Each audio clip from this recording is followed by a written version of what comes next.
আসসালামু আলাইকুম হুজুর। আপনার কাছে আমি একটা জিনিস জানতে চাই। আল্লাহ তাআলা আদমকে সৃষ্টি করে আমাদের মানুষকে বলেছে সৃষ্টির সেরা জীব মানুষ। তার কারণ কি? মানুষ ভালো এবং মন্দের পার্থক্য করতে পারে। মানুষ যেমন ফেরেশতা, সে ভালো জানে, মন্দ করতে জানে না। জানে না। মন্দ মন্দ কি জিনিস সে বুঝেই না। মানুষ ভালো এবং মন্দের পার্থক্য করতে পারে এবং ভালো এবং মন্দ দ্বারা সংমিশ্রণে সে উভয়টা করতে পারে, উভয়টা করার যোগ্যতা রাখে।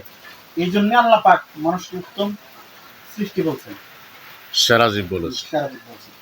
আমি আমার আব্বু ছিল মৌলবী, আমার আব্বুর কাছে শুনেছি আল্লাহ তাআলা আমাদের দয়াল নবীজিকে, নূর নবীজিকে মানব রূপে দুনিয়াতে প্রেরণ করবে। সেই জন্যে মানুষকে আল্লাহর সৃষ্টির সেরা জীব বলা হয় নবীজির ওসিলা। আমি এটা আমার আব্বুর কাছে শুনেছি। দেখি সঠিক না? মাশাআল্লাহ, হইতে পারে, আমার জানা নাই আর কি। তবে আমার আব্বু আল্লাহ বলেছে রাসূল সাল্লাল্লাহু আলাইহি ওয়াসাল্লামের মান উন্নয়ন, তার সম্মানের দিকে লক্ষ্য করি কথাটা হয়।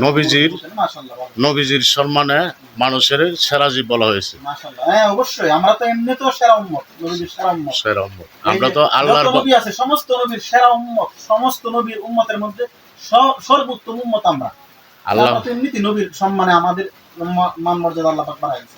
আল্লাহ আমার আব্বু বলেছে যে আমরা হলাম আল্লাহর বান্দা নবীজির উম্মত, এর বেশি আমরা হতে চাই না।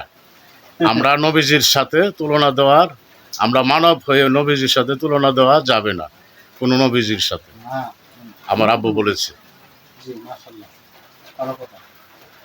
আপনি কি মনে করেন আমরা মানুষ জাতি, আমরা মানব জাতির আগে জিন পাঠাই না? জিন পাঠাইছে অনেক বছর, অনেক হাজার বছর জিনে আল্লাহর ইবাদত করেছে। আল্লাহকে অমান্য করার সাথে জিনদেরকে ধ্বংস করে দিয়েছে ফিরিস্তা দ্বারা। আর আমার আব্বু বলেছে জিন থেকে নাকি এই যে মরহম আবেদ সব ফেরেশতার সর্দার ছিল, উনি জিন থেকে হয়েছে।